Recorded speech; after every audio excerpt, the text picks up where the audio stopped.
Hey guys, welcome back. In this video, we want to add some clarity on how the profile selector works and what those pack names and profile numbers mean. Let's begin.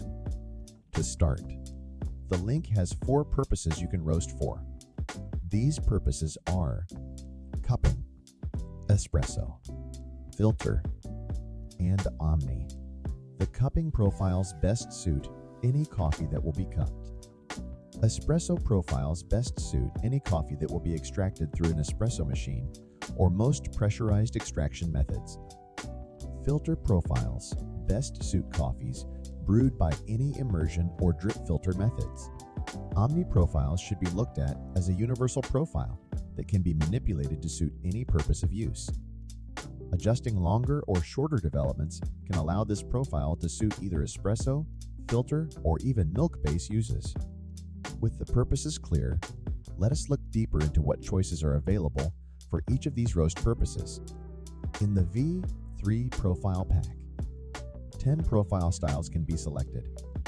From these 10 options, 5 are different cupping curves. These cupping curves differ from each other for 3 reasons. First, from the rate and amount of heat applied during the Maillard phase. Second, the target first crack time. And lastly, the desired development percent post-crack. Note that all 5 cupping curves have a similar total duration of roast time. The reason there are 5 different cupping styles is to allow a simple plug and play profile selection of a roast approach best suited to the style of process and coffee variety you're looking to sample roast. With cupping covered, let's take a look at the other styles. From the remaining 5 options, 3 profiles are roast curves dedicated to best suit filter brewing. Similarly to the cupping profiles, these 3 filter curves also differ from each other.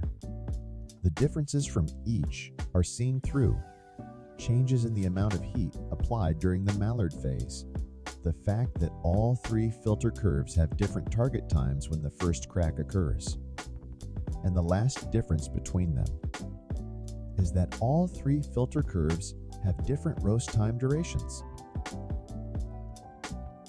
Each of these aspects allows the profiling system more choice, so a more tailored curve selection can be made to best accommodate the right roast approach for any variety or process styles you may want to prepare for filter brewing. Additionally, filter curves offer more encouragement for the user input. This input recommends the user to edit the amount of the roast spent in the development stage based on the user's tastes. To assist in this decision, suggested ranges to work in for each coffee are provided by the Link app when doing a new sample entry.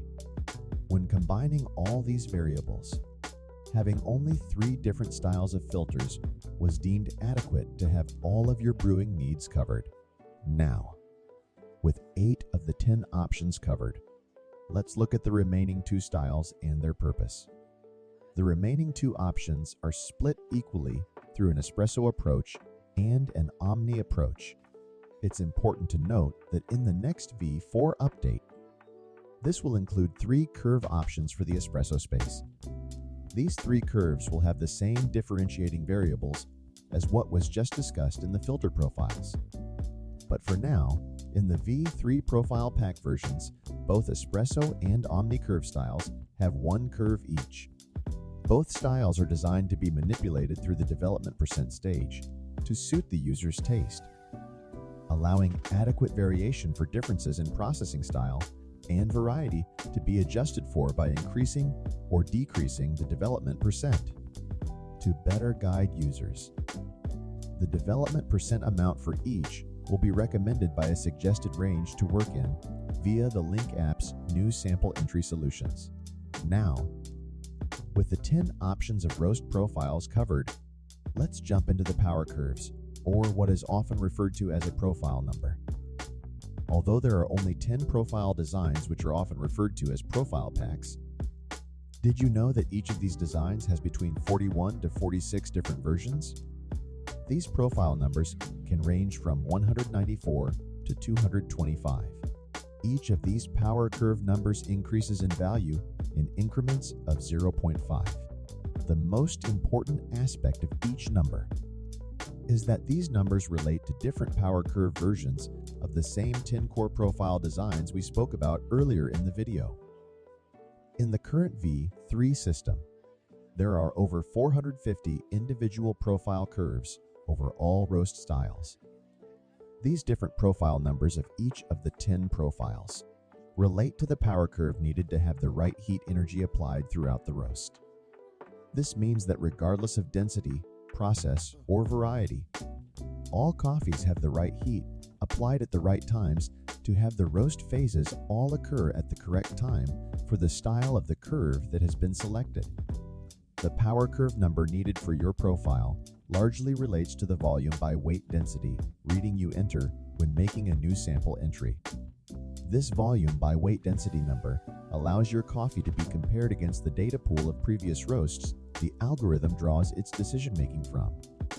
This allows the most accurate power curve for the roast style selected to be suggested by the link algorithm. This recommendation is believed to achieve all of the intended roast phases and parameters as close to the default reference as possible, right from your first roast. It is important to note here that between the 4 different roast styles, and even between the different packs within the same roast style, the power curve numbers suggested may differ, even when roasting the same coffee. The reason different power curves are needed for different profile packs or profile styles is to adjust for the known differences between each profile style's preset parameters, whether being for phase timing or when the heat application is needed. All these subtle differences are known by the link algorithm, and subsequently it will recommend the power curve for that profile which is believed to achieve the best roast results. A frequently asked question amendment will be created on the Nucleus Coffee Tools website for any user wanting to know what power curve increase or decrease is needed for each pack if they want to operate independently from the app suggested pack. And that is a wrap. I hope this video helps to clear up some of the logic behind how the link operates. As always, happy roasting.